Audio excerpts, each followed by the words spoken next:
Hello बच्चों, let's read the question. Cars and aeroplanes are streamlined. Explain why. Now the key concept for this question is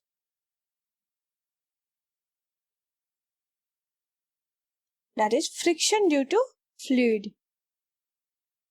Fluid के कारण जो friction है वही हमारा key concept होगा. Fluid basically यहाँ हम एयर के फ्रिक्शन की बात करेंगे. क्वेश्चन कह रहा है कि कार या एरोप्लेन ये स्ट्रीमलाइंड शेप में क्यों होते हैं.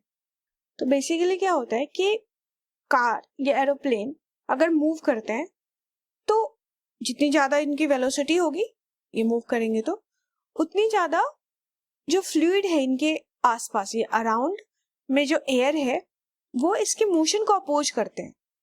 तो लार्ज फ्रिक्शनल फोर्स प्रोड्यूस होता है. लेकिन ये जो फ्रिक्शन है वो डिपेंड करता है इनके शेप पर. तो ये जो स्ट्रीमलाइन शेप है ये इजीली कट कर देता है एयर को. जब ये कार या एरोप्लेन आगे की तरफ बढ़ते हैं तो अगर स्ट्रीमलाइन शेप में इसको रखा जाए तो ये शेप जो है इजीली कट कर देगा एयर को एंड एयर के फ्रिक्शन को ये रिड्यूस कर देता है. तो व्हीकल की या हम कह सकते हैं कार या एरोप्लेन की स्पीड हाई स्पीड कर सकते हो आप, फ्रिक्शन की वैल्यू रिड्यूस हो जाती है. जैसे अगर हम एक डायग्राम में देखें तो सपोज ये कार है, जस्ट एक रफ डायग्राम है ये.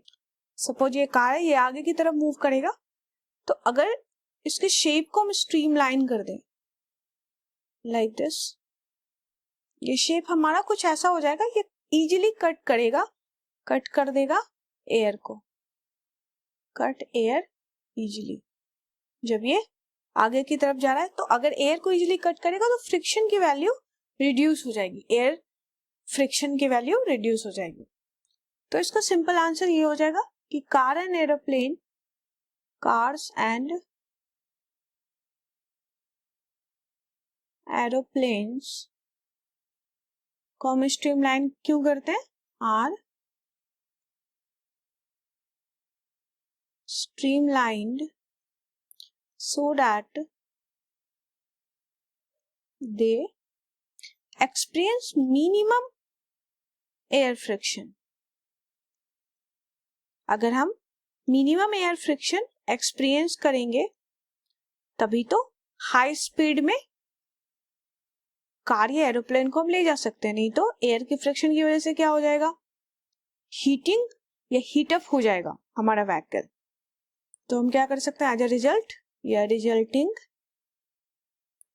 इन इंक्रीजिंग स्पीड ऑफ कार और aeroplane, resulting in increasing the speed of car. तो आप हाई स्पीड तक इसको इंक्रीज कर लो तो ज्यादा फ्रिक्शन नहीं लगेगा. तो ये हमारे लिए बेनिफिशियल है ये शेप, इसलिए स्ट्रीमलाइन शेप में कार एंड एरोप्लेन को रखते हैं. इस क्वेश्चन में हमने एयर फ्रिक्शन की बात की कि स्ट्रीमलाइन शेप की वजह से एयर फ्रिक्शन जो है वो रिड्यूस हो जाता है, तो इजीली हम स्पीड को इंक्रीज कर सकते हैं. That is the answer of this question. I hope you understood it well. Best of luck.